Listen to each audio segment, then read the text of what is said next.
Hello, New Jersey 3rd Jurisdiction. I'm Superintendent Javon Allen, the coordinator of the Urban Initiative, and I want to thank you for being a part of this great night on tonight, and we're going to discuss some of the collateral consequences of the criminal justice system. I give deference to our AIM chairperson, Pastor Craig McDaniel, our jurisdictional bishop, Bishop Kevin Eugene Knight Sr., our supervisor of the women's department, Supervisor Mary Wiggins, and to the pastors and to the New Jersey 3rd family. Tonight, our focus for this segment will be on the criminal justice system and the collateral consequences it has on returning citizens. It is clear that many judges, prosecutors, and defense lawyers in many jurisdictions have paid little attention to the effects that collateral consequences of conviction might have on individuals convicted of crimes. It is easy to know how much jail or prison time a judge imposes, how long a probation period is set, and the amount of a fine or restitution. But it has been difficult for everyone involved in criminal cases to determine what the other consequences of a conviction are. Consequences that are fixed by force of law. And these are the collateral consequences. Some of them are legal disabilities imposed by law as a result of a criminal conviction, regardless of whether individual serves time or incarcerated. Social and economic barriers for reentering society by denying or restricting benefits available to all Americans. Also, there are additional penalties imposed by normal criminal penalties, such as jail or probation.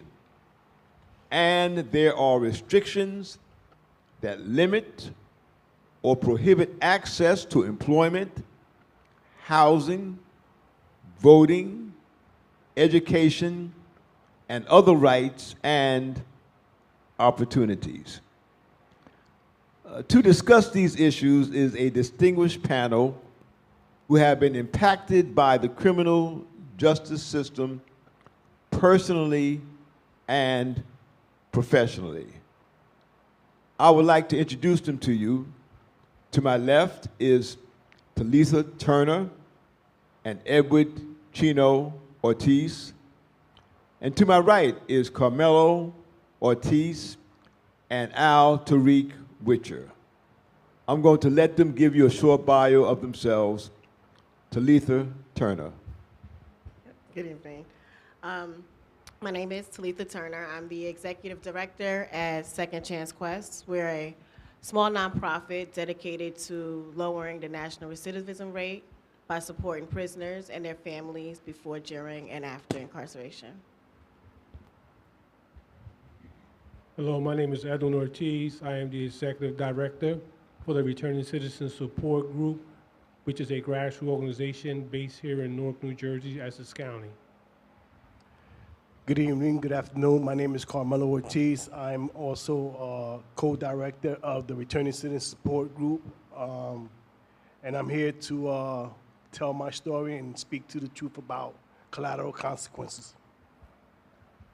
Hello, my name is Al Tariq Witcher. I'm an organizer with New Jersey Together, a broad-based, nonpartisan coalition of about 50 different religious organizations and nonprofits throughout Hudson, Essex, and Morris counties. I am also a director at the Returning Citizen Support Group. Thank you. I want to thank my guests for being here with us on today. And I have a few questions that I'm going to ask them, and prayerfully it would educate us all to some of the needs and some of the barriers that exist in the criminal justice system toward returning citizens. Talitha, what barriers to returning citizens, what barriers do returning citizens face upon release from incarceration? And that question, thank you. So there's a lot of barriers that men and women face upon returning from incarceration. One that I would like to talk about is just being able to reintegrate back into their family, back into the ability to parent. Oftentimes the relationship is strained while the individual is serving time. So one of the barriers is being able to come, especially for parents, right, to be able to come home and just get back into the act of good parenting. Okay, how does that affect them? To what degree? Okay, so one thing is not having strong family relationship when you return. You lose your support, right? You don't have folks to kind of help guide you to come back and help you to get back on your feet, to reintegrate successful. And then there's the stressors, right, of not being able to provide for children that you created. And oftentimes it leads to individuals maybe doing things that would get them back in prison, right? So I think that's one of the barriers. Okay. Brother Ortiz, you are a returning citizen, so you had experience with the barriers that you face. Can you share this with our audience? Yes, well, unfortunately, I had the delusion that when I came home after paying my debt to society, the sentence that was imposed upon me, that I would be able to go back into the world and restore my life. Unfortunately, that was a delusion, right? When I came home, I faced all kinds of challenges, right? As Talitha mentioned, one of those was, connecting to my family, right? After decades in prison, I came home dealing with a lot of trauma, and that trauma affected my relationship with my family and my relationship in general. So those are some of the collateral consequences of mass incarceration, being able to effectively assimilate back into society, especially when we're dealing with a system that is designed for us to fail. Can you elaborate on some of the trauma that you mentioned just now? Well, I've been in a relationship now. I've been home going on 8 years. I've been in a relationship for about 7 years. And I think me and my lady, we broke up at least 500 times. And so, like, one of the things, when we were in prison, it was a very violent and volatile environment. So whenever we got into a confrontation with another person, the way we de-escalated was to just walk away from the conflict, because we understood that it could escalate to a very violent situation. So now, coming home, whenever I get into a disagreement with my lady, I just walk away. And she's like, well, why are you leaving? I leave the house. It could be 2 o'clock in the morning. I'll leave the house. And she's out of concern, like, where you going? Why you? So, those are some of the consequences of being incarcerated, and how that trauma that I brought home is affecting my relationship with my lady. Okay, all right. Carmelo, I'm gonna ask the same question. The barriers that you face when you were released from incarceration as a returning citizen. Unfortunately, or fortunately, I was born in Puerto Rico, but unfortunately, when I was released, the Department of Corrections couldn't assist me with securing my birth certificate, my ID card, and my birth certificate, my ID card, and my Social Security card, because you can't get one without the other. So I came home basically with an ID card that basically said, this is not a legal document. So essentially, I had nothing to prove of who I was when I came home. I couldn't get no job as a result. I couldn't apply for school. So these are some of the barriers that men face today coming home because they have no way of being able to get those identifications or documentation prior to coming home.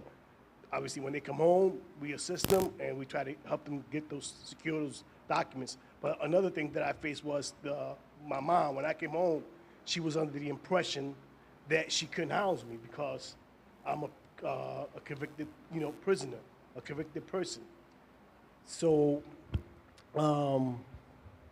she didn't allow me to look out the window. She didn't allow me to go outside. She didn't allow me to answer the phone because she feared, because she lived in public housing, that she would be evicted. And I'm not the only person that have, confronted these issues. Obviously, there are laws in place that prohibit you from staying with a loved one. And if you're on parole, you can't live or be around people that were also convicted. What is the likelihood that you're going to come into a neighborhood and someone in your neighborhood hasn't faced the criminal justice system? So for those reasons alone, they can send you back. So these are just some of the barriers that we face, some of the challenges that we face. Working especially is one of the biggest challenges, as well as housing. Housing is probably the paramount barrier that we face coming home. All right, can you just, before you give it to our brothers, can you just give some of your background after you came out of prison, that some of the things that you accomplished? Oh yes, like I said, when I came home, I wanted to. I didn't say, but I wanted to go to college and continue my education. I came home with a associate's degree, so I wanted to go home and get my bachelor's degree, but I couldn't go to school because the environment I was living in wasn't conducive for my learning. So eventually, I got into an honors program, stayed at the dorms at Rutgers University. I was part of the Just a Step program, continued my education. I graduated magna cum laude from the School of Criminal Justice and got my bachelor's degree. And today I'm, a co-founder with the Returning Citizen Support Group. And so I help men and women coming home make their transition a lot easier than it was when I came home. Good. Okay. Brother Al Tariq, same question. Some of the barriers that you face as a returning citizen. One of the most give a little bit of your background also. Okay, so again, Al Tariq Witcher, I served over 20 years. What I like to say is on an installment plan, 3 different terms of incarceration. The last of which I came home 13 years ago, February the 1st, 2001. I was fortunate enough that I got denied for a couple of apartments, but then my brother connected me with someone who was willing to rent to me. That person rented to me, and we established a great relationship. Thereafter, I began purchasing homes and renting to returning citizens because a lot of my fellow brothers and sisters were unable to rent apartments. Just had a recent instance where a young lady, after serving 17 years in prison, needed an apartment. I had a vacant unit. I rented to her, and when parole went to visit her to make sure that the house was safe and secure or whatever, one of the co-tenants or downstairs tenants said, "Hey, I didn't know that she was locked up. I'm uncomfortable with her living over top of me, et cetera, et cetera." At that point, and this was not a property that I owned myself, but I've managed that property for the last 8 years, and I actually rented to that tenant 7 years ago. And I mentioned to the tenant, say, "Hey, by the way, I was locked up." That tenant had no idea that I was locked up. She automatically, had a problem with another person living there that was locked up, but she didn't realize that the person that managed the property, that rented her apartment, and that had been in her apartment 17 times over the course of several years, fixing and repairing and everything else, was actually a returning citizen. So I faced it initially, and then I watched others face it continuously, despite laws that are in place that are supposed to protect people from being discriminated against based solely on their criminal history. So these are some of the collateral consequences that returning citizens. I notice you don't use the word felons, or why returning citizens as opposed to the other stereotypical words that are used? Well, until recently, we were referred to as inmates, Okay. ex-con, and those have negative connotation. and it creates a separation, right? I'm an American citizen. I pay taxes, right? And so I want the same rights as my fellow citizens. So I'm a returning citizen coming back into society after paying my debt. So we use the term returning citizens so that people understand that we are citizens. You know, we were born in this country, we're raised in this country, and we pay taxes in this country. You know, recently we testified before a committee around the word inmate, and you know, when we initially went in there, they only had 2 chairs, and we came in there, we told the gentleman, you're gonna need more chairs. He brought 2 more, we said, no, you're gonna need more chairs. So we were, you know, we packed the room, because we were passionate about them referring to not just us out here, but to the men and women still behind the wall as inmates, because that term is very derogatory. And, you know, after the chairman gave his decision, before he rendered his decision, he stood up and he said, you know, I have to stand up because in the 25 years that I chaired this committee, I've never seen so many people passionate about removing a word from a statute. So, you know, yeah, we refer to ourselves as returning citizens because we want to be part of the system, the culture here in the world, and have the same rights as any other citizens, you know, once we paid our debt to society. And I just want to say, Pastor Allen, right, that one of the consequences that Tariq mentioned, collateral consequences, is parole, right? Parole, unfortunately, is supposed to help men and women with the reacclimation process, but a lot of times, you know, when a parole officer comes to your place of employment and they're dressed with bulletproof vests, weapons exposed, right, and it says, you know, police wearing a badge, a lot of employees like, hey man, I gotta let you go, right, because my customers are scared now, right? And like the example that Tariq gave, you know, a parole officer goes to a house just for a regular routine checkup, and the people in the house say, hey, you know, the community starts saying, hey, why, you got somebody, a criminal living here, and it's unfortunate because these stigmas, right, that exist, that are as a result of collateral consequences that our legislatures and people who create these policies don't take into account. Because before, parole officers dressed normally, shirt, you know, suit, they didn't have these badges and all these, you know, equipment on them. So that's one of the collateral consequences, and I wanted to, you know, emphasize that. Good. Thank you very much.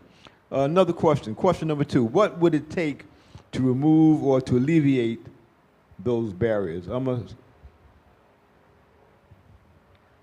Well, the barrier I mentioned in terms of family unification, I think it would take starting while the individual is incarcerated. I think while the person is serving time, there should be a lot of focus on healing the family and allowing them to have a healthier relationship, and that would translate to that individual returning with, you know, one less stressor, one less thing stressing them out. The family is more likely to be involved in assisting, you know, because they've had this healthy relationship, and hopefully we have more 2-parent family homes, you know, 2-parent households, if we're able to get, you know, man and woman healthy while serving the time, not just waiting until they come home and eventually get back on their feet, but start working on it while they're serving time. Okay, all right. Same question. Well, What- what would it take to remove or to alleviate those barriers? Well, one of the things that our organization, the Returning Citizen Support Group, is doing is we're putting ourselves in a position where we're leading movements and not, you know, taking a back seat, because these issues affect us directly. It affects our families.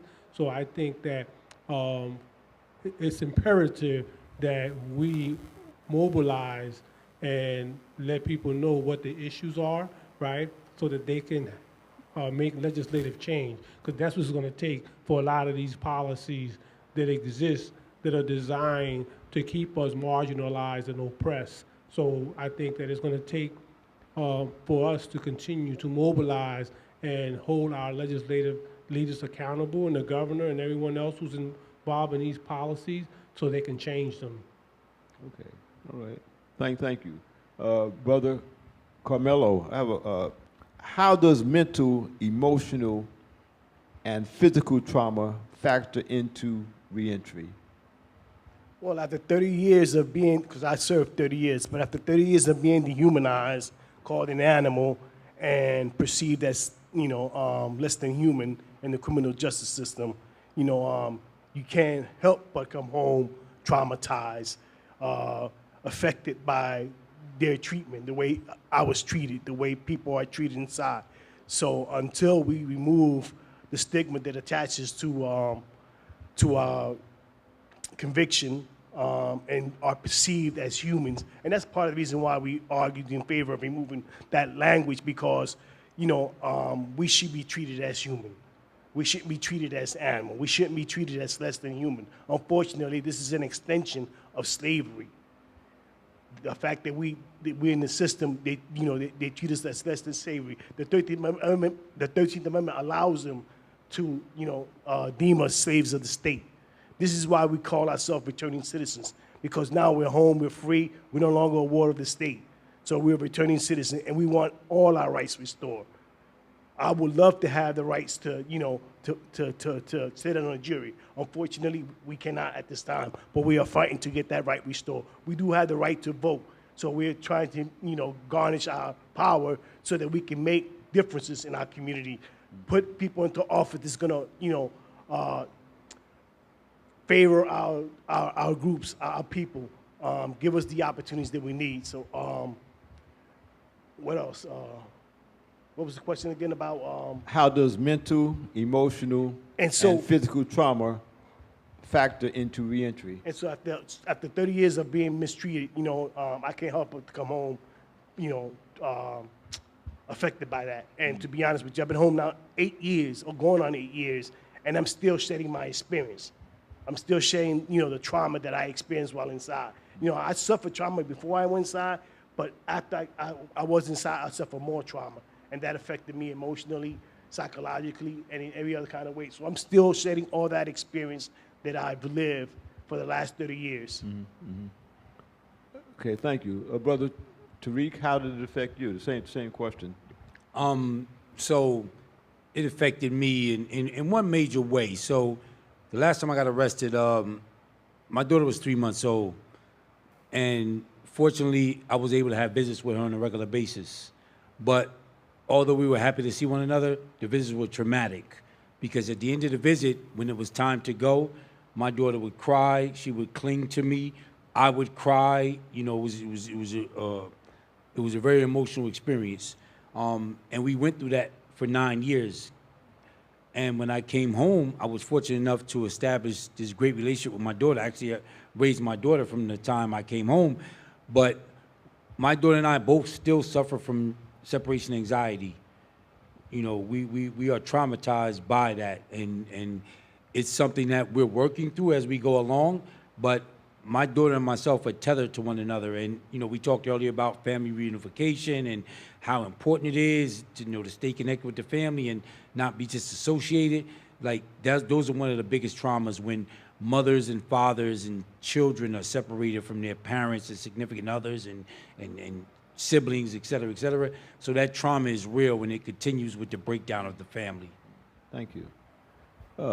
Brother Edwin Ortiz, how about outstanding fees, fines, and other financial obligations that returning citizens face because of the collateral consequences?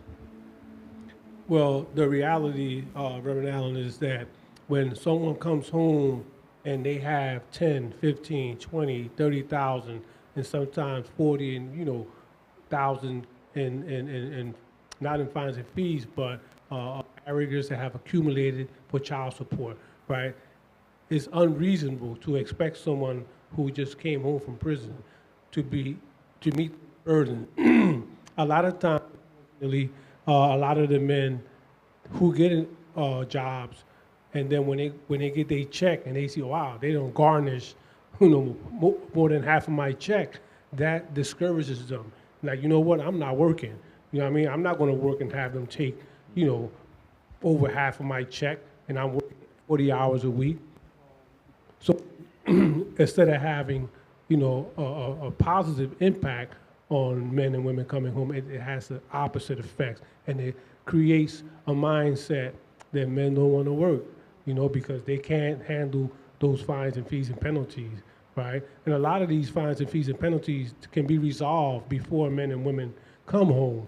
Unfortunately, the system is designed so that when you come home not liberated, but with burdens that create the possibilities of you recidivating. How can they be taken care of prior to coming home? How can it be resolved? Well, a lot of times men have outstanding traffic tickets, right? Or their license might be suspended, but over the years, you know, they have surcharges. And so a ticket that might have been $40, you come home now, it's $500. So multiply that by 10. You got 10 traffic tickets that were $50 a piece. So now a $500 fine turns into $5,000. So that, had that been resolved while the individual was inside the system, then he would have came home with a clean slate. Okay, thank you.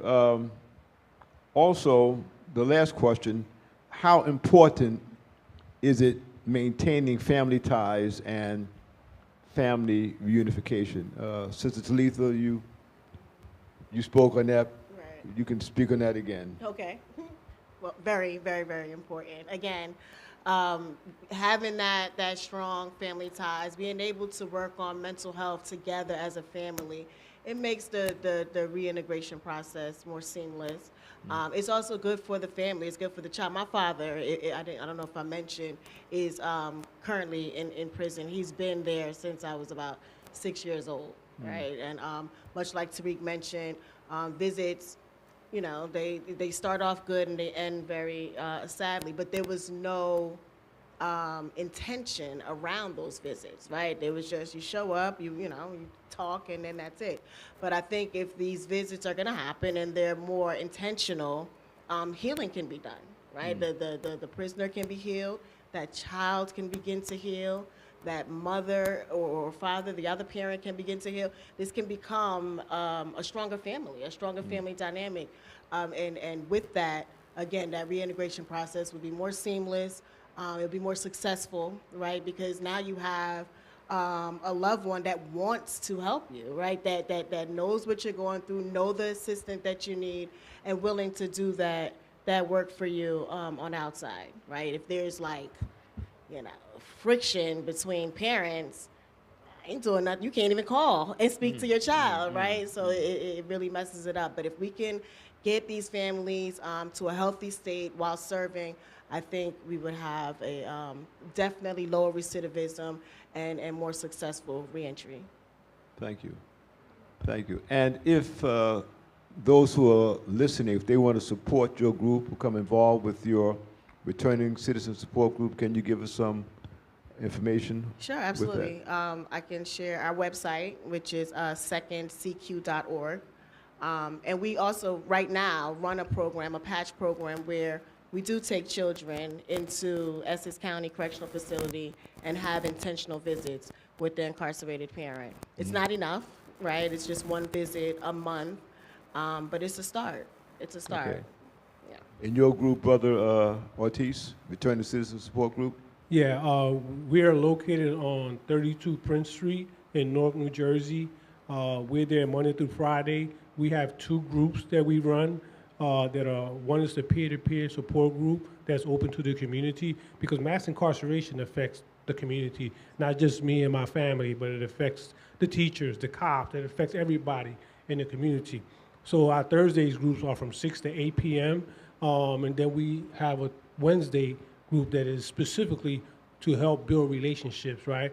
Because that's very important, the family, right? Because while I'm in prison, I should be building those bridges back with my family, right?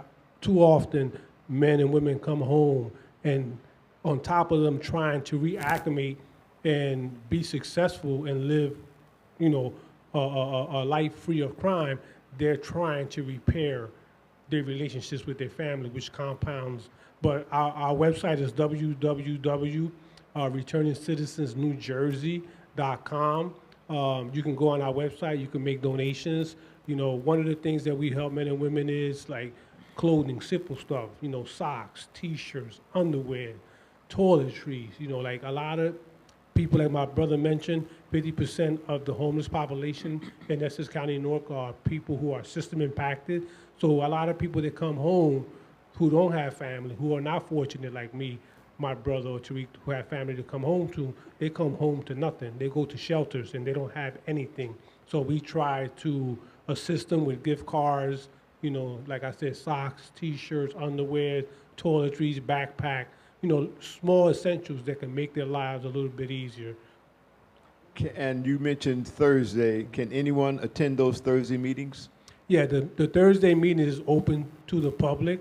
You know, we have, you know, city officials, the mayor, councilmen. You know, we recently had the late Congressman Payne attend our support group, and he rest in peace. You know, we have people from the governor's office. We have retired correctional officers who grew up in the system with us come to our support group because mass incarceration affects the entire community. Another thing that we do is meet them at the gate. You know, we go to prisons when we know men or women are coming home, and we meet them at the gate because we want to make sure that no one leaving the prison system doesn't feel like they have to navigate this on their own. So we want to make sure they have support. And that address again is 30? 32 Prince Street in Newark, New Jersey. Okay. And if anybody, you know, like I said, want to call me, my number is 973-418-0458. And our website, again, is www.returningcitizensnewjersey.com. Thank you, thank you, thank you. We want to thank you. We want to thank you for your participation. I want to thank my guests, my esteemed panel, for just sharing some insight as to the collateral consequences of the criminal justice system and the impact that not only does it have on them, but each and every one of us are impacted by this. So we want to thank you. We want to thank you, listening audience, to our segment on tonight. We pray that God bless you and that it will help us all do better in terms of our treating of returning citizens. God bless you.